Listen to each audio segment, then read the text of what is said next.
tetapkan Tuhan. Kau tetapkan Hidupku di dalam tangan-Mu Tuhan. hidupku dalam tangan-Mu, dalam rencana-Mu Tuhan. Rencana indah Kau siapkan bagi masa depanku yang penuh harapan. Semua baik, semua baik. Apa yang Kau perbuat di dalam hidupku, semua baik, sungguh teramat baik. Kau jadikan hidupku berarti. Semuanya baik Tuhan. Terima kasih Tuhan. Haleluya. Apa yang Kau perbuat di dalam hidupku, semua baik, Sungguh teramat baik. Kau jadikan hidupku berarti. Semua baik, semua baik. Apa yang telah Kau perbuat di dalam hidupku, semua baik, sungguh teramat baik. Kau jadikan hidupku berarti. Engkau sungguh baik bagi kami Tuhan. Engkau teramat baik Tuhan. Terima kasih Tuhan.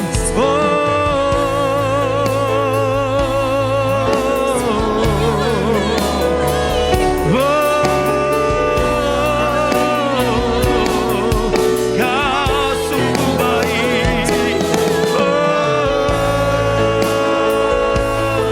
Terima kasih Tuhan. Terima kasih. Terima kasih.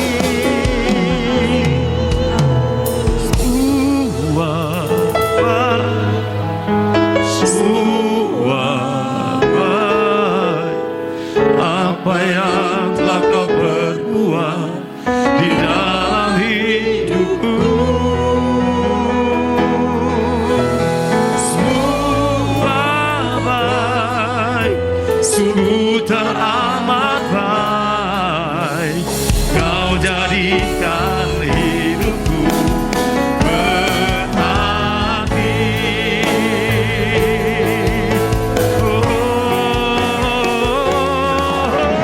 Semua baik, semua baik. Apa yang telah Kau perbuat di dalam hidupku, semua baik, sungguh teramat baik. Kau jadikan hidupku berarti. Kau jadikan hidupku berarti. Kau jadikan hidupku berarti.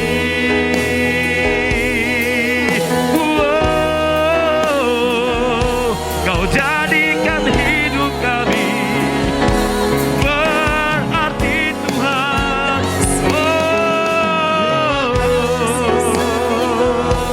Terima kasih Tuhan. Terima kasih buat semuanya. Terima kasih. Terima kasih. Kau sungguh baik.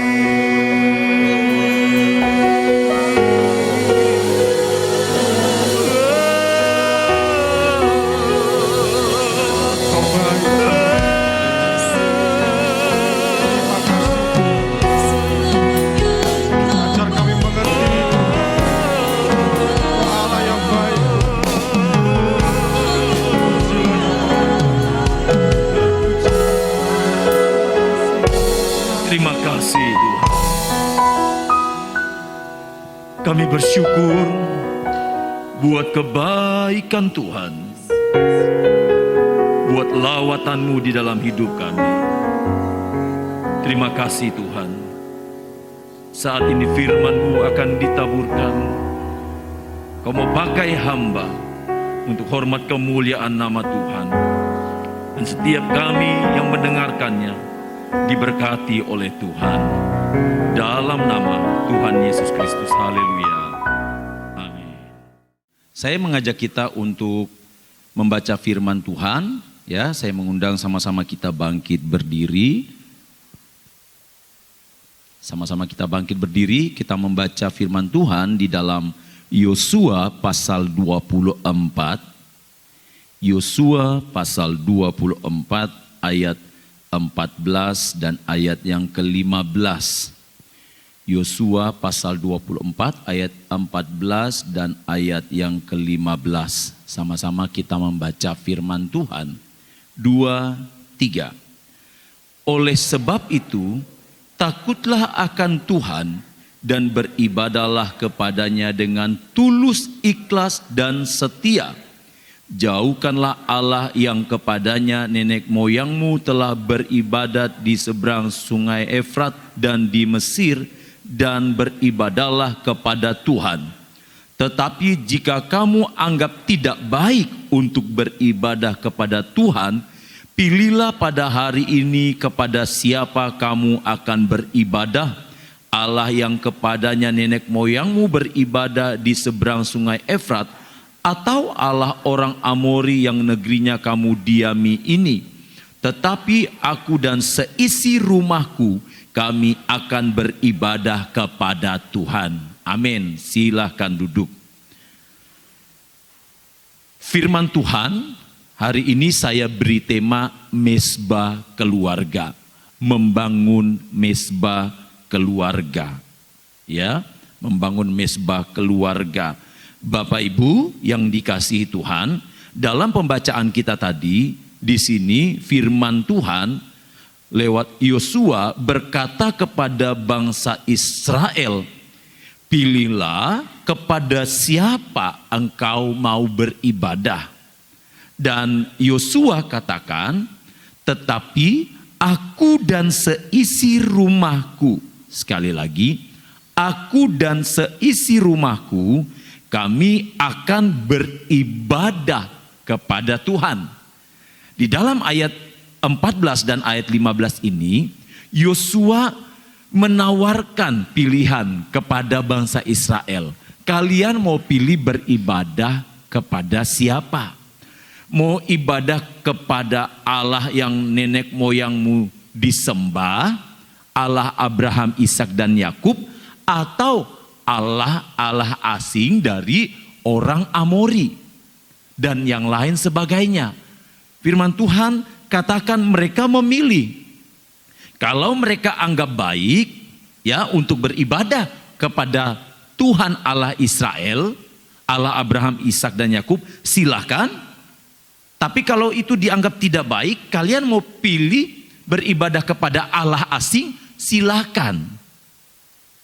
Namun Yosua menekankan kepada orang-orang Israel, tetapi kalau kalian memilih Allah orang Amori dan yang lain sebagainya itu, saya dan seisi rumah tangga saya, seisi rumah saya, semua keluarga saya akan tetap beribadah kepada Allah nenek moyang kita, yaitu Allah Abraham, Ishak dan Yakub.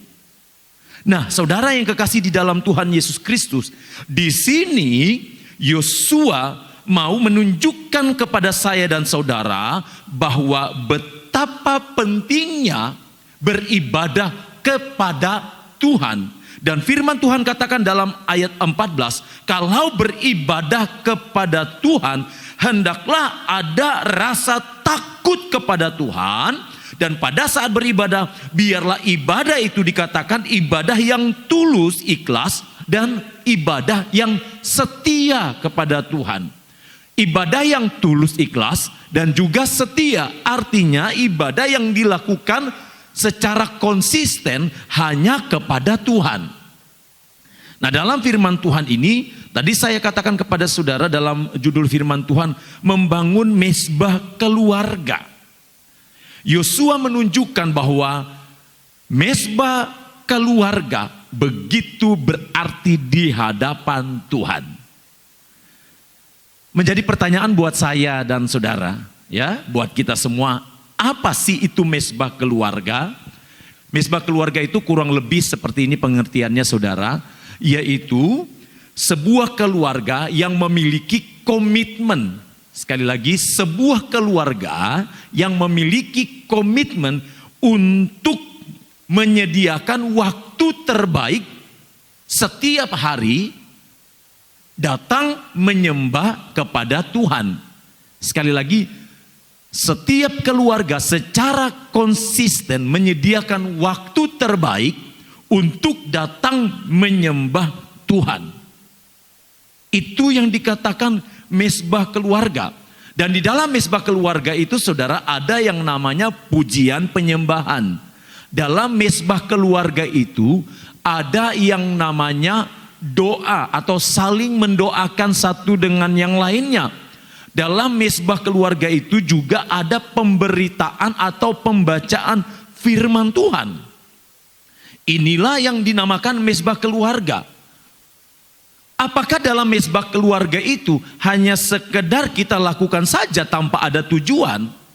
Firman Allah katakan bahwa segala sesuatu yang dilakukan dengan benar di hadapan Tuhan, maka di situ Tuhan hadir. Firman Tuhan katakan, di mana 2-3 orang berkumpul di dalam namaku, di situ aku hadir. Sejak awal Tuhan katakan, jumlah 2-3 orang ini lebih spesifik sebenarnya berbicara tentang keluarga saudara. Di mana 2-3 orang berkumpul di dalam namaku, di situ aku hadir. Tujuan dari membangun mezbah keluarga saudara adalah agar setiap keluarga memiliki hubungan yang intim dengan Tuhan. Setiap keluarga memiliki hubungan yang intim dengan Tuhan. Ketika ada mezbah keluarga, maka kedamaian di dalam keluarga itu akan senantiasa terjaga, tercipta dengan baik. Kenapa saudara? Karena di dalam keluarga itu pasti akan ditanamkan nilai-nilai kebenaran firman Tuhan. Dalam mezbah keluarga itu akan disampaikan firman Tuhan. Yang satu mendoakan yang lainnya, anggota keluarga yang satu menguatkan keluarga yang lainnya. Inilah pentingnya mezbah keluarga. Dalam Kolose pasal yang ketiga ayat yang ke-16, saya bacakan dalam terjemahan yang lain. Saudara bisa melihat dalam Alkitab saudara. Ingatlah akan apa yang diajarkan oleh Kristus dan biarlah perkataannya memperkaya hidup saudara. Saya ulangi, saudara perhatikan terjemahan yang sehari-hari kita baca, saya membacakan dalam terjemahan yang lain. Ingatlah akan apa yang diajarkan oleh Kristus dan biarlah perkataannya memperkaya hidup saudara, serta menjadikan saudara bijaksana. Ajarkanlah hal itu kepada orang lain dan nyanyikanlah dalam mazmur, puji-pujian dan nyanyian-nyanyian rohani. Nyanyikanlah bagi Tuhan dengan hati yang penuh ucapan syukur. Dalam mezbah keluarga ada yang namanya puji-pujian, ada yang namanya menyanyikan, atau dalam sehari-hari ada yang namanya pujian penyembahan yang kita naikkan di hadapan Tuhan. Nah, untuk itu Bapak Ibu Saudara dan yang dikasihi Tuhan, betapa pentingnya kita, saya dan saudara membangun mezbah keluarga di hadapan Tuhan. Saudara, ada satu contoh di dalam Alkitab di mana kehidupannya terlihat complang, saudara. Ya, ada peristiwa yang dikatakan dalam firman Tuhan, cerita tentang Ayub. Si Ayub membangun mezbah doanya, tetapi di sisi lain anak-anaknya melakukan pesta pora yang tidak berkenan di hadapan Tuhan. Saudara bisa baca itu dalam Ayub pasal 1 ayat yang keempat dan ayat yang kelima. Ayub pasal 1 ayat yang keempat dan ayatnya yang kelima. Saya akan bacakan kepada saudara. Firman Tuhan katakan begini. Anak-anaknya yang lelaki biasa mengadakan pesta di rumah mereka masing-masing menurut giliran, dan ketiga saudara perempuan mereka diundang untuk makan dan minum bersama-sama mereka. Ayat yang kelima, setiap kali apabila hari-hari pesta telah berlalu, Ayub memanggil mereka dan menguduskan mereka. Keesokan harinya pagi-pagi bangunlah Ayub lalu mempersembahkan korban bakaran sebanyak jumlah mereka sekalian. Sebab pikirnya, mungkin anak-anakku sudah berbuat dosa dan telah mengutuki Allah di dalam hati. Demikianlah dilakukan Ayub senantiasa. Di satu sisi bagus, si Ayub mendoakan anaknya, ya, supaya apa? Supaya jangan sampai anaknya ini sudah mengutuki Tuhan, supaya anaknya dikuduskan selalu. Di satu sisi bagus, tapi ternyata di sisi lain tidak benar. Kenapa? Karena Ayub membiarkan anak-anaknya melakukan satu pesta pora, di mana pesta yang terjadi adalah pesta yang tidak memuliakan Tuhan. Mungkin di dalamnya ada yang namanya mabuk-mabukan dan lain sebagainya, saudara. Padahal seharusnya kalau Ayub mau, jangan tunggu setelah anaknya selesai pesta baru diadakan persekutuan, tetapi seharusnya setiap hari Ayub memanggil anak-anaknya untuk duduk bersama, pesta bersama, yaitu pesta di dalam Tuhan, memuji dan menyembah Tuhan. Seharusnya itu yang dilakukan. Nah, saudara yang kasih dalam Tuhan Yesus Kristus, ketika kita membangun mezbah keluarga di hadapan Tuhan, dengan sendirinya keluarga itu pasti akan menjadi keluarga yang memuliakan Tuhan. Ketika kita membangun mezbah keluarga di hadapan Tuhan, maka apa yang kita lakukan itu akan mengcover segala sesuatu yang terjadi di dalam kehidupan kita. Apapun yang terjadi di dalam kehidupan saya dan saudara, kondisi apapun, maka itu akan tercover ketika kita membangun mezbah doa bersama-sama. Kenapa? Karena kita dikuatkan satu dengan yang lainnya. Saling menguatkan satu dengan yang lainnya. Ingat saudara, ingat Bapak Ibu Saudara yang dikasihi dalam Tuhan Yesus Kristus, sebuah keluarga itu akan kuat kalau apa? Kalau ada persatuan di dalamnya. Dan persatuan ini hanya didapat saat keluarga itu bersatu hati dalam doa di hadapan Tuhan. Betapa pentingnya mezbah keluarga. Dan itu harus dilakukan secara konsisten. Nah, apa yang harus kita lakukan, saudara? Apa yang harus saya dan saudara lakukan agar dalam membangun sebuah keluarga itu bisa dilakukan dengan cara yang benar? Apa yang harus kita lakukan, saudara? Yang pertama yang saya mau bagikan kepada saudara, ya, dalam Yosua pasal 24 ayat yang ke-23. Yosua pasal 24 ayat yang ke-23. Sekarang jauhkanlah daripadamu Allah asing yang ada di tengah-tengahmu, dan arahkanlah hatimu kepada Tuhan Allah Israel. Yang harus kita lakukan untuk membangun mezbah keluarga, yang harus kita lakukan agar saya dan saudara dapat menjalankan mezbah keluarga dengan baik, dengan benar di hadapan Tuhan, yang pertama yang harus kita lakukan adalah membuang setiap Allah asing di dalam kehidupan kita. Setiap hal-hal yang mengganjal, yang mengganggu hubungan kita di hadapan Tuhan, itu kita harus bereskan di hadapan Tuhan. Itu kita harus buang di hadapan Tuhan. Kepala-kepala rumah tangga.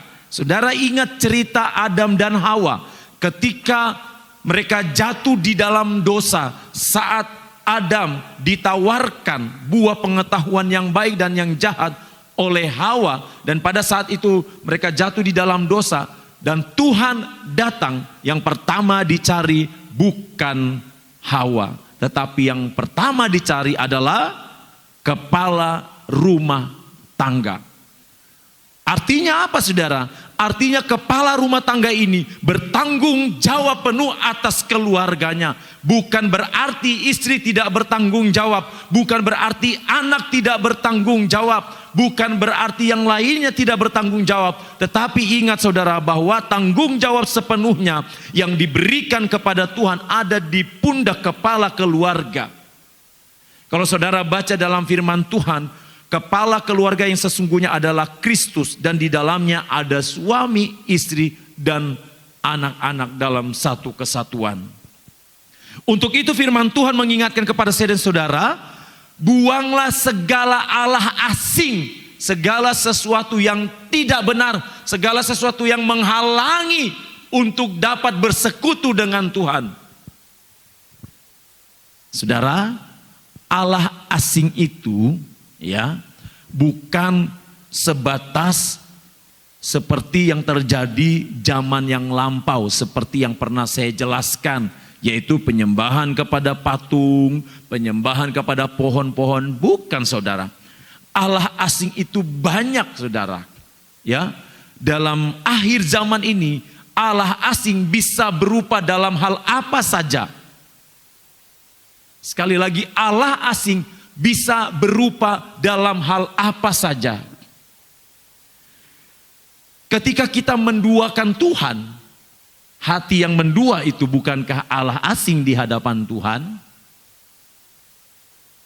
Ketika kita mengabaikan suara Tuhan, ketika kita lupa untuk bersekutu di hadapan Tuhan, dengan kata lain, ketika kita lebih mengingat hal-hal yang lain daripada Tuhan, bukankah itu Allah asing di hadapan Tuhan?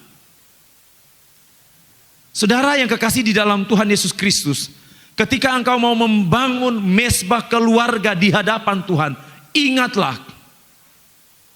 ingatlah bahwa engkau harus selalu meminta ampun di hadapan Tuhan. Saya dan seisi rumah saya harus selalu meminta ampun di hadapan Tuhan. Mungkin ada dosa-dosa yang tidak saya sengaja. Mungkin itu perkataan saya yang sudah menyinggung istri saya. Mungkin itu perbuatan saya yang sudah menyakiti anak saya. Atau mungkin ada hal-hal lain yang kita buat, yang tanpa kita sadari itu melukai hati orang-orang di sekitar kita atau di hadapan Tuhan. Saudara, firman Tuhan katakan segala sesuatunya harus dibereskan. Harus dibereskan. Tidak bisa ditahan atau didiamkan. Firman Tuhan katakan kalau engkau mau datang ke rumah Tuhan, ya, kalau engkau ingin mempersembahkan korban di hadapan Tuhan, tapi kalau masih ada yang mengganjal di hatimu, firman Tuhan katakan apa? Harus dibereskan, harus diselesaikan. Simpan dulu korbanmu, datang dulu, selesaikan dulu, baru engkau menghadap kepada Tuhan. Itu yang firman Tuhan mau saya dan saudara lakukan. Yang kedua, apa yang harus kita lakukan untuk membangun mezbah keluarga, supaya mezbah keluarga itu bisa konsisten dan bisa berjalan dengan baik setiap hari di hadapan Tuhan. Mari kita perhatikan firman Tuhan di dalam Efesus pasal 22 sampai ayat 33. Saudara tidak perlu membacanya. Juga Kolose pasal 3 ayat 18 sampai ayat yang ke-21. Hai istri-istri, tunduklah kepada suamimu sebagaimana seharusnya di dalam Tuhan. Hai suami-suami, kasihilah istrimu dan janganlah berlaku kasar terhadap dia. Hai anak-anak, taatilah orang tuamu dalam segala hal, karena itulah yang indah dalam Tuhan. Ayat 21. Hai bapak-bapak, janganlah sakiti hati anakmu supaya jangan tawar hatinya. Sampai ayat 21. Saudara, yang kedua yang harus kita lakukan untuk membangun mesbah keluarga yaitu menanamkan nilai-nilai ajaran Kristus dalam keluarga. Tanamkan nilai-nilai ajaran Kristus di dalam keluarga secara konsisten, yaitu kasih kembali ditampilkan. Tadi di dalam ayat 18 dikatakan, hai istri-istri tunduklah kepada suamimu. Apakah kalau suami berbuat salah harus tunduk? Bukan seperti itu, saudara. Tunduk di sini sepakat untuk hal-hal yang sesuai dengan firman Tuhan.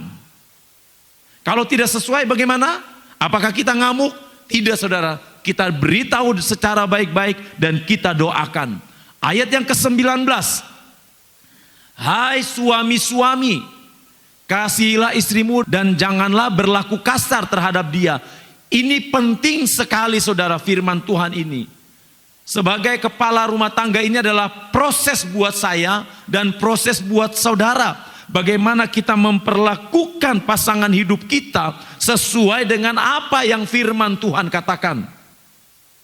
Sekali lagi, sesuai dengan apa yang firman Tuhan katakan. Jadi, kalau kita berlaku kasar terhadap istri kita dan kita tahu itu salah, seyogyanya kita meminta maaf, saudara. Nah, namanya laki, gengsinya pasti tinggi kan, saudara? Gengsinya tinggi, saudara.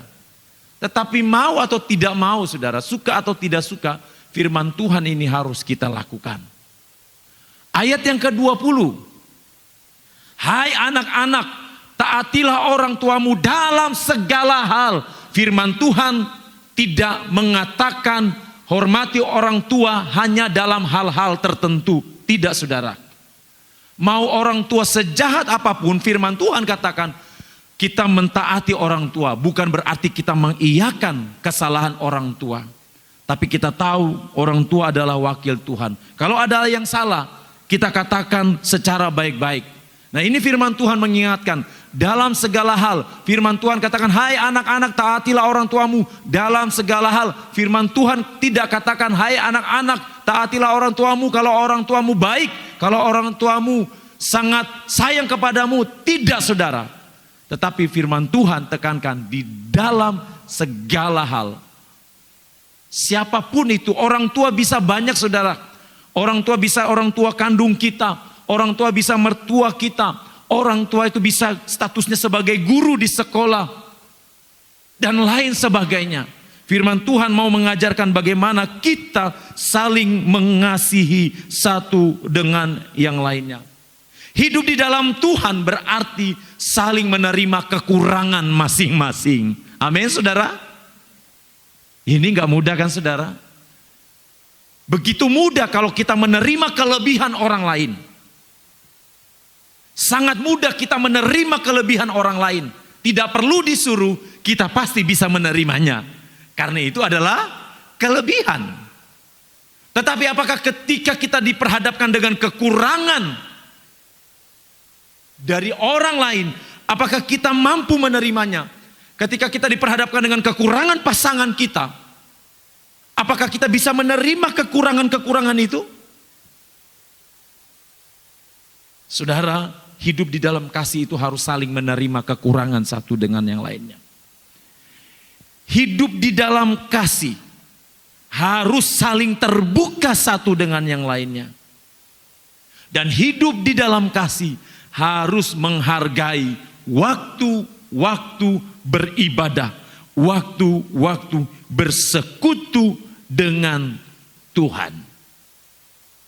Carilah dahulu kerajaan Allah dan kebenarannya, maka semuanya itu akan ditambahkan kepadamu. Saudara, kalau saudara melihat atau membaca firman Tuhan di dalam Lukas 10 ayat 42, di situ bercerita tentang Maria yang pada akhirnya memilih untuk mendengarkan apa yang Yesus sampaikan. Firman Tuhan katakan bahwa Maria memilih yang terbaik. Memilih yang terbaik. Ingat, saudara, saya mau katakan satu hal kepada saudara, bahwa saat keluarga kuat di dalam doa, bukan berarti tidak ada tantangan, saudara. Bukan berarti tidak ada masalah. Bukan berarti tidak ada persoalan. Tapi saat keluarga sepakat di dalam Tuhan, maka seberat apapun tantangan yang saudara hadapi, pasti saudara akan melewati semuanya. Asal saudara sepakat. Asal saudara bersatu hati. Suami istri satu hati. Orang tua dan anak bersatu hati. Tapi kalau terpecah-pecah saudara, tidak satu hati, tidak satu roh di dalam Tuhan, akan sulit melewati badai. Bukankah kekuatan saya dan saudara hanya ada saat kita bersekutu dengan Tuhan? Bukankah kekuatan kita hanya ada ketika kita merendahkan diri di hadapan Tuhan? Tidak ada satu orang pun yang kuat di dunia ini, saudara. Siapapun bisa mengalami tantangan yang besar di dalam kehidupannya. Tetapi hanya orang-orang yang mengandalkan Tuhan yang akan bisa bertahan melewati masa-masa suram di dalam kehidupannya.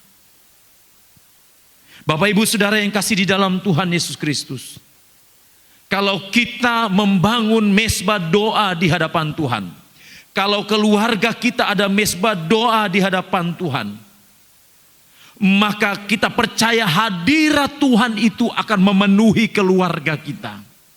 Hadirat Tuhan itu akan selalu ada di dalam kehidupan saya dan saudara.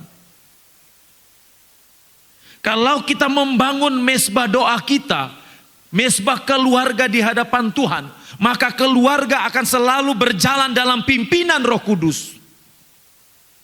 Mungkin keluarga bisa saja salah dalam mengambil keputusan, bisa saudara, tetapi Tuhan tidak akan membiarkan keluarga itu jatuh sampai ke jurang yang paling dalam.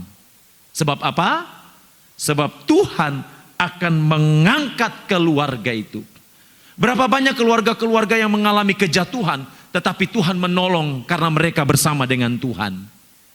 Tapi berapa banyak keluarga-keluarga yang justru hancur, tidak dapat dipulihkan lagi, seolah-olah tidak dapat dipulihkan lagi, karena tidak berjalan di dalam Tuhan. Saudara ingat saudara, sekali lagi saya ingatkan saudara, kalau saudara ingin keluarga saudara tetap kuat, bangun mezbah keluarga, bangun mezbah doa di hadapan Tuhan. Silakan saudara mau pilih jamnya, terserah jam berapa. Bangun mezbah doa itu saudara. Dalam keluarga harus ada saudara. Ya namanya juga tubuh kita, daging kita ya. Kadang-kadang sudah capek ya, doa akhirnya cepat-cepat. Tapi saya beritahu saudara, kalau yang saya lakukan saudara, begini. Kadang-kadang kalau tubuh ini udah terlalu capek, ya doa nggak lama ya mau tidur. Tapi setelah itu kan pasti tengah malam bangun. Saya nggak tahu kalau saudara, saya nggak bisa ini saudara ya, saya nggak mengerti kalau alarm tubuh saudara kayak gimana. Tapi alarm tubuh saya tengah malam itu pasti bangun. Mohon maaf, entahkah itu mau buang air kecil, mohon maaf, ataukah saya mau bangun minum, pasti saya bangun. Dan ketika saya sudah terbangun saudara, saya gak bakalan langsung tidur saudara, gak bisa. Dan memang tidak akan bisa langsung tidur. Nah kesempatan itu yang saya pakai untuk bersekutu dengan Tuhan. Kesempatan itu yang saya pakai berdoa, memohon kekuatan dari Tuhan. Bangun kekuatan saudara di dalam doa. Saudara tidak akan pernah kuat, saya beritahu saudara, saudara tidak akan pernah kuat kalau saudara tidak menumpuk kekuatan saudara setiap hari.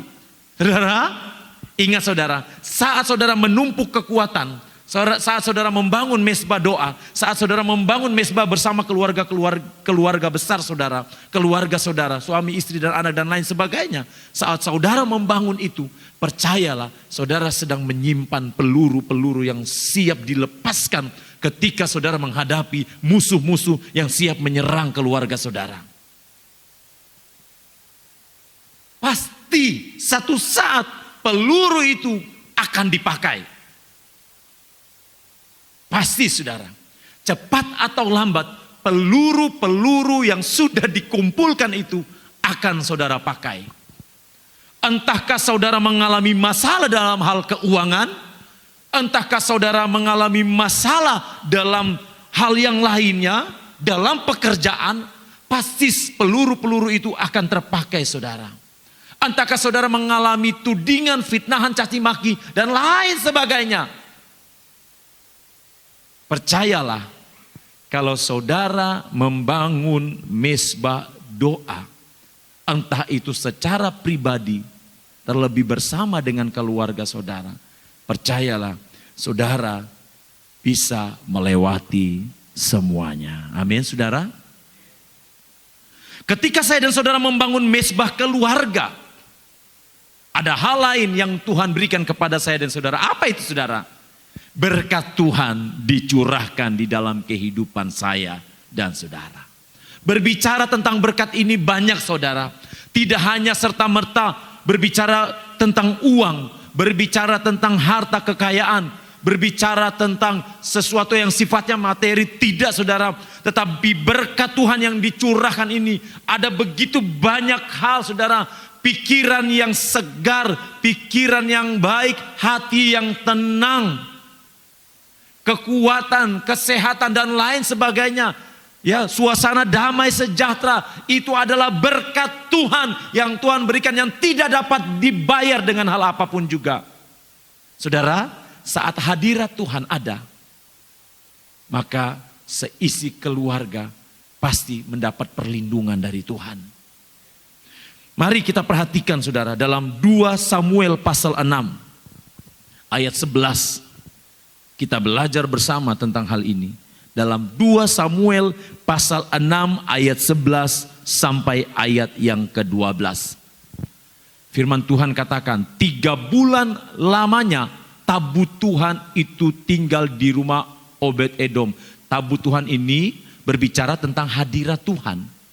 Ya, berbicara tentang hadirat Tuhan. Dan hadirat Tuhan ini selalu ada di tengah-tengah orang Israel. Orang Gad, saya ulangi, 3 bulan lamanya tabut Tuhan itu tinggal di rumah Obed-Edom orang Gad itu. Dan Tuhan, perhatikan, memberkati Obed-Edom dan seisi rumahnya. Ayat yang ke-12. Ayat yang ke-12. Diberitahukanlah kepada Raja Daud, demikian Tuhan memberkati seisi rumah Obed-Edom dan segala yang ada padanya oleh karena tabut Allah itu. Lalu Daud pergi mengangkut tabut Allah itu dari rumah Obed-Edom ke kota Daud dengan sukacita. Saudara perhatikan baik-baik. 3 bulan lamanya tabut perjanjian, lambang kehadiran Allah, ada di rumah Obed-Edom. Dan firman Tuhan katakan apa? Saat tabut perjanjian itu ada di rumah Obed-Edom apa? Diberkati oleh Tuhan. Yang mau saya katakan kepada saudara, betapa pentingnya hadirat Tuhan dalam keluarga. Mungkin makanan seadanya orang bilang, ya, mungkin ya makannya hanya nasi, sayur biasa mungkin menurut orang-orang itu biasa saja. Bukan daging-daging, hanya ikan kecil, ikan teri. Tapi itu sudah bahagia saudara. Kenapa? Karena ada hadirat Tuhan di dalamnya. Tapi kalau saya lain saudara ya, mau ada daging-daging, mau ada sayur yang mahal-mahal, tetap favorit saya sayur paria dan bunga pepaya. Jangan dibuang kalau saudara punya tanaman itu ya. Kasih ke saya. Ada hadirat Tuhan saudara. Saat hadirat Tuhan, saat tabut perjanjian Allah ada di rumah Obed-Edom, hadirat Tuhan mengalir setiap hari di rumah Obed-Edom dan berkat-berkat Allah itu tidak berhenti.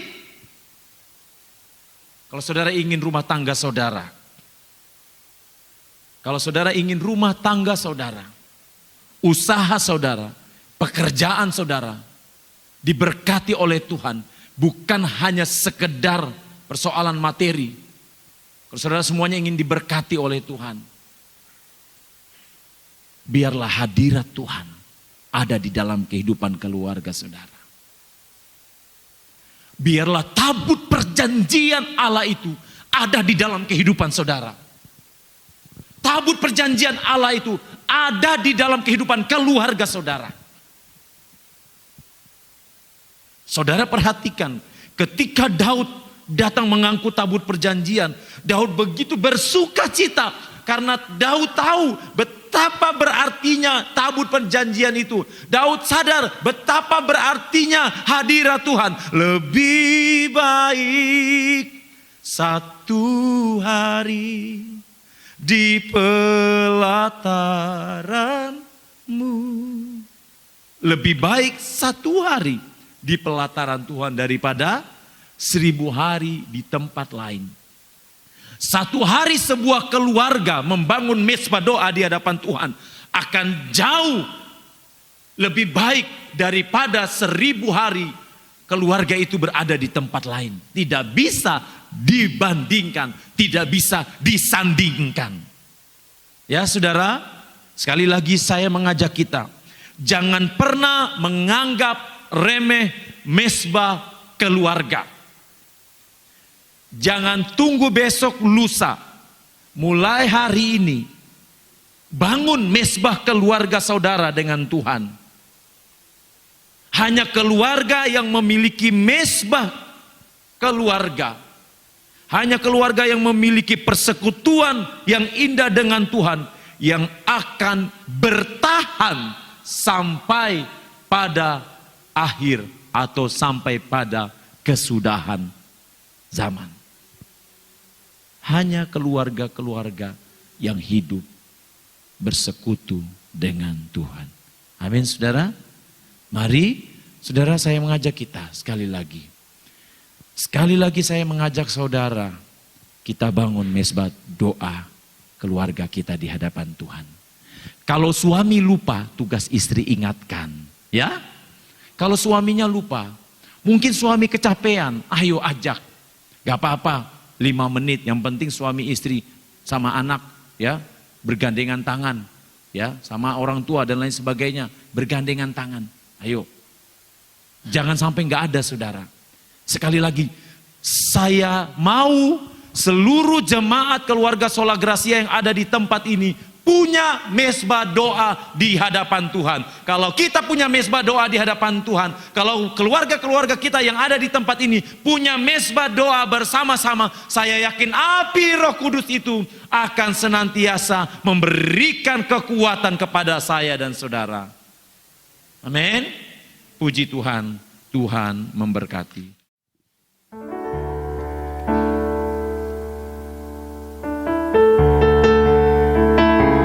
Terima kasih Tuhan Yesus buat segala kebaikan-Mu di dalam hidup kami. Terima kasih Tuhan.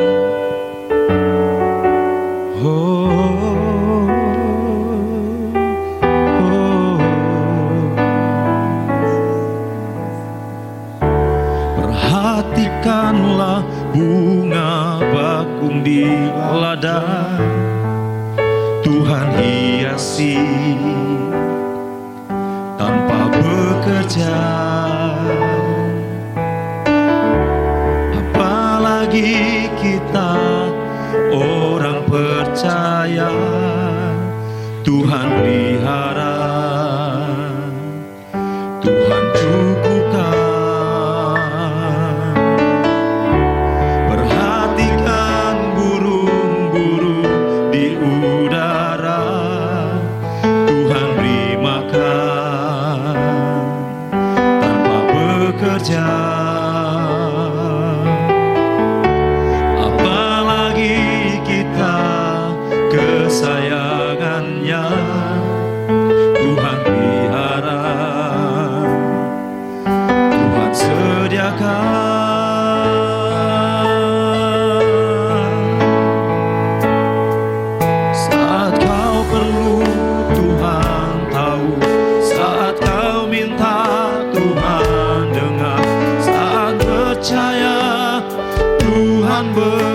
bekerja,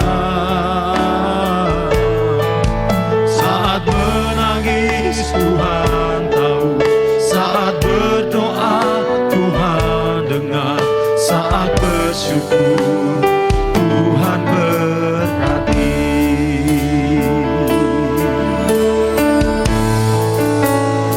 Perhatikan burung di udara, perhatikan burung-burung di udara. Tuhan beri makan tanpa bekerja. Apalagi kita orang percaya, Tuhan pelihara, Tuhan sediakan saat kau perlu. Tuhan tahu. Mari sama-sama bangkit. Kau minta Tuhan, Saat percaya Tuhan bekerja, saat menangis Tuhan tahu, saat berdoa Tuhan dengar, saat bersyukur Tuhan berkati. Bapak Ibu, saudara yang kekasih di dalam Tuhan, mungkin saat ini engkau sedang terluka, mungkin saat ini engkau sedang kecewa.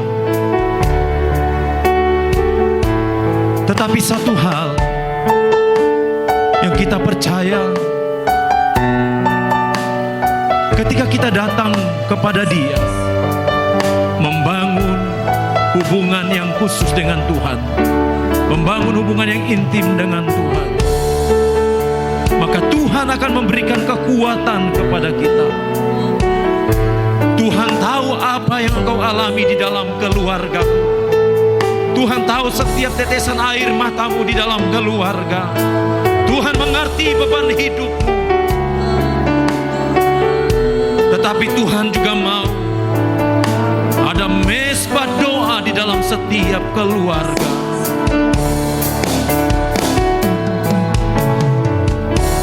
Perhatikanlah bunga bakung di ladang, Tuhan hiasi tanpa bekerja. Apalagi kita orang percaya, Tuhan pelihara, Tuhan cukupkan.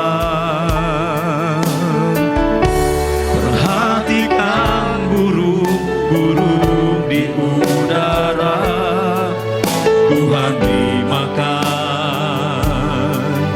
tanpa bekerja. Apalagi kita kesayangannya, Tuhan pelihara, Tuhan sediakan saat kau perlu. Tuhan tahu saat kau minta, Tuhan dengar, saat percaya Tuhan bekerja. Saat menangis Tuhan tahu, saat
menangis, Tuhan tahu.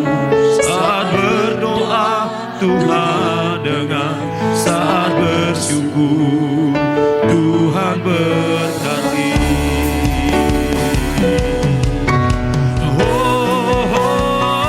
Saat kau perlu, Tuhan tahu. Saat kau minta, Tuhan dengar. Saat percaya, Tuhan bekerja. Saat menangis, Tuhan tahu. Saat berdoa, Tuhan dengar. Saat bersyukur, Tuhan berkati.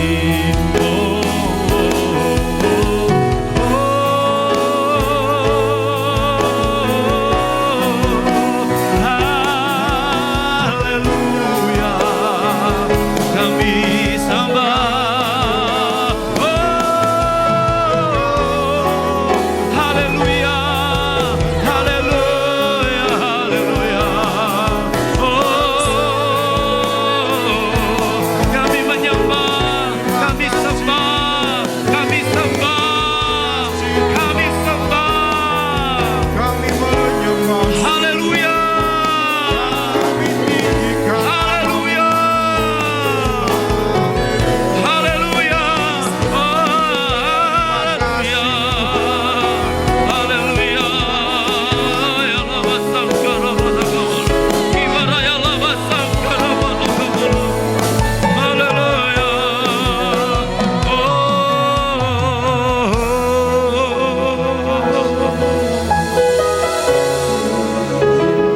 Terima kasih,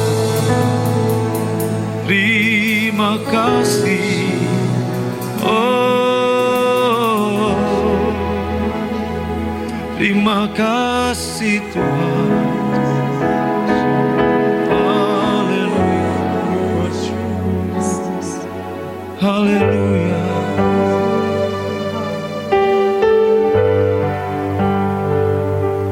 Aku masih punya Tuhan, punya pengharapan.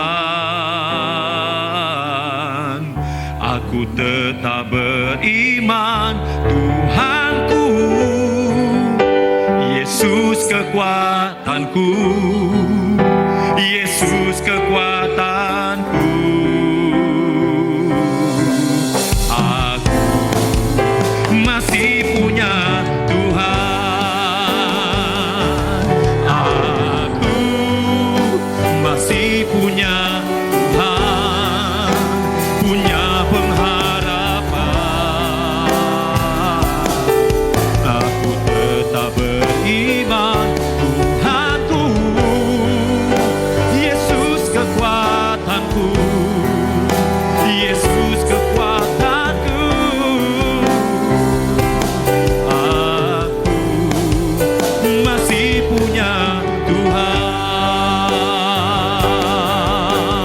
Oh, aku masih punya Tuhan, punya pengharapan. Aku tetap beriman, Tuhanku, Yesus kekuatanku, Yesus kekuatanku. Aku masih punya Tuhan. Aku masih punya Tuhan. Aku masih punya Tuhan. Ku masih punya Tuhan.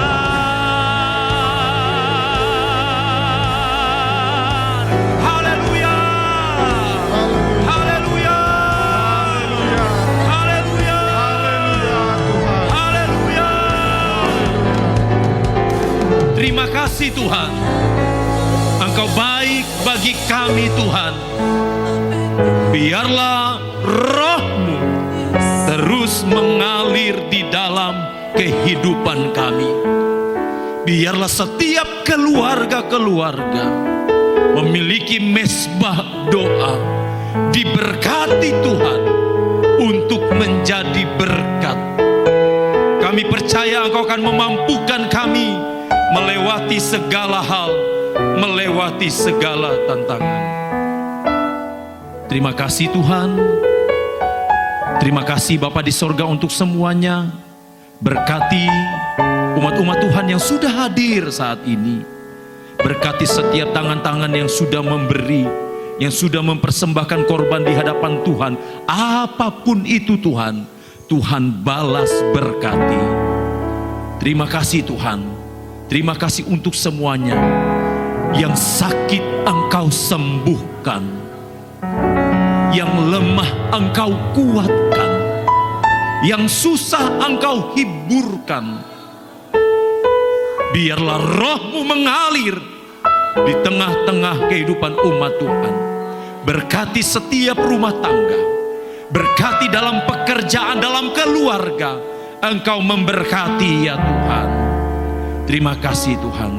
Saudaraku, angkatlah tanganmu dan terimalah berkat Tuhan.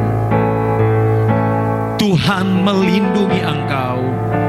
Tuhan menghadapkan wajahnya kepadamu dan memberi engkau damai sejahtera. Biarlah kau pulang dengan membawa sukacita. Berkat Allah yang mengalir saat ini sampai selama-lamanya. Di dalam nama Tuhan Yesus Kristus kami sudah berdoa dan mengucap syukur. Sama-sama kita yang percaya katakan